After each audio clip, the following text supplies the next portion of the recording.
माँ की दो रोटी। पत्नी रसोई घर में थी। पति तेज आवाज में बोला, कविता, आज माँ आ रही हैं। मैं माँ को स्टेशन लेने जा रहा हूँ। इतना सुनते ही कविता ने माथा सलोटों से भरकर कहा, ले आओ, मैंने कब मना किया है। तुम्हारी माँ है, लाओ मत लाओ तुम्हारी मर्जी। मेरी माँ क्या तुम्हारी कुछ नहीं लगती? विनय ने कहा। विनय कविता की आंखों से उसके हृदय को पढ़ चुका था। गाड़ी की चाबी उठाकर बोला, देखो कविता, माँ पिछली बार आंखों में आंसू लेकर गई थी। पूरे 4 साल बाद हमारे पास कुछ दिनों के लिए आ रही हैं। मैं चाहता हूँ सब हंसी खुशी से रहें। पिछली बार जैसा कुछ नहीं होना चाहिए।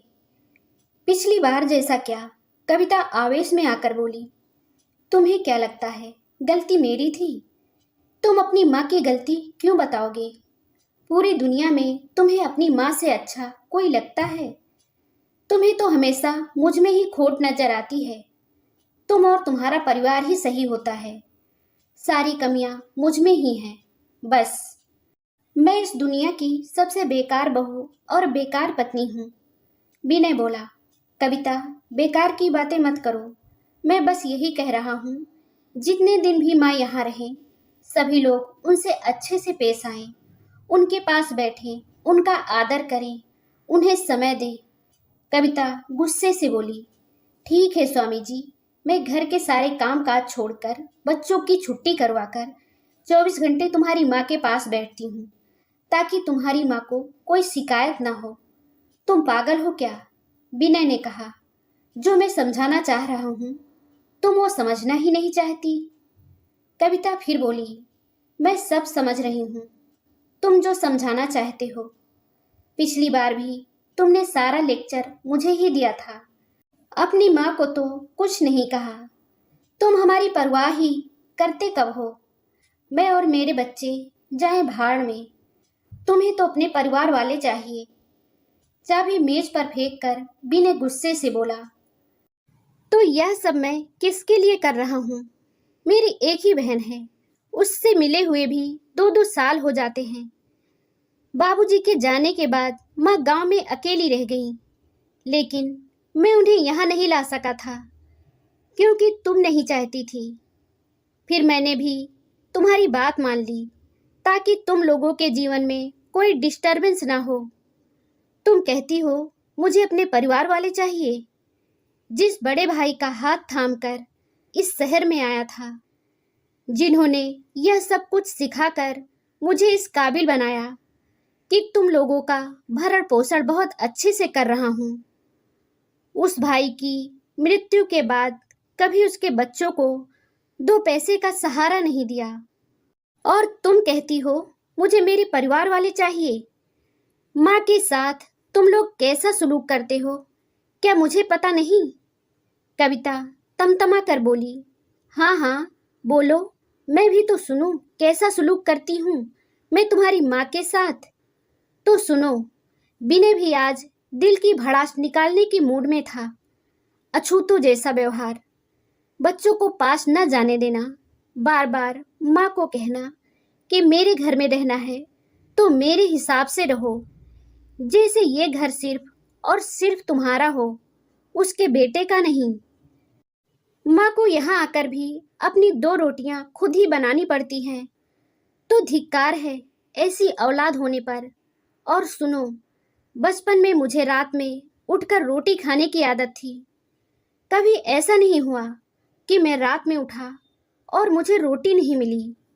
माँ हमेशा 2 रोटी बचा कर रखती थी मेरे लिए। यह सब कुछ होने के बावजूद भी माँ को कई दफा भूखा सोना पड़ा। ऐसा क्यों? कविता बोली, मैंने कभी नहीं कहा तुम्हारी माँ को रोटी बनाने के लिए। मेरी गलती बताओ। विनय दर्द भरी आवाज में बोला, इसमें तुम लोगों का दोष नहीं है, बल्कि मैं ही अपनी माँ का लायक बेटा नहीं बन पाया। यह जो आज हमारे पास घर, गाड़ी, स्टेटस है, जिसकी तुम मालकिन बनी बैठी हो, यह उसी माँ के आशीर्वाद से है। मेरी माँ के आते ही तुम्हारी बीमारी का नाटक शुरू हो जाता है। और माँ इस उम्र में भी घर का काम करती हैं। मैं चुप इसलिए रहता हूँ कि घर का माहौल खराब ना हो। कविता, आज पहली और आखिरी बार तुम्हें बता रहा हूँ, अगर इस बार माँ के साथ कुछ भी गलत हुआ तो तुम वह विनय देखोगी जिसकी तुमने कभी कल्पना भी नहीं की होगी। पिछली बार भी तुमने माँ पर अंगूठी चोरी का आरोप लगाया था, और अंगूठी कहाँ मिली? तुम्हारे ही पर्स में। कविता ने कहा, हाँ, यह मेरी भूल हो गई, पर इस बात के लिए मैंने माँ से माफी तो मांगी थी।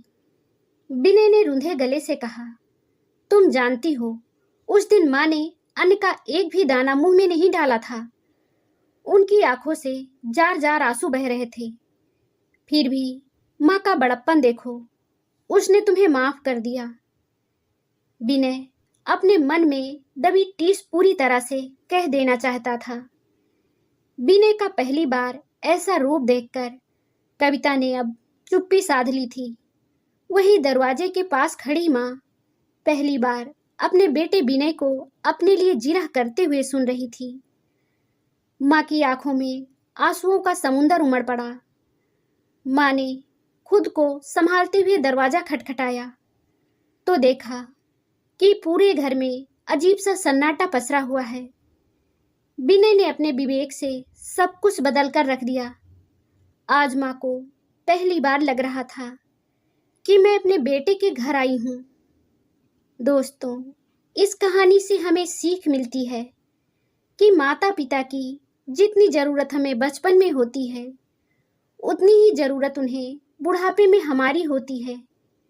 माता पिता को बुढ़ापा उतना कमजोर नहीं करता जितना औलाद का रवैया कमजोर कर देता है। अपने माता पिता की आंखों में कभी आंसू ना आने देना। माँ बाप तो उस पेड़ के समान होते हैं जो हमें बिना स्वार्थ के छाया देते हैं। इसलिए अपने माता पिता को कभी बोझ नहीं समझना। दोस्तों, यदि ये कहानी आपको पसंद आई हो तो इसे लाइक, शेयर, यदि इस चैनल पर नए हैं तो हमारे चैनल को सब्सक्राइब जरूर करें।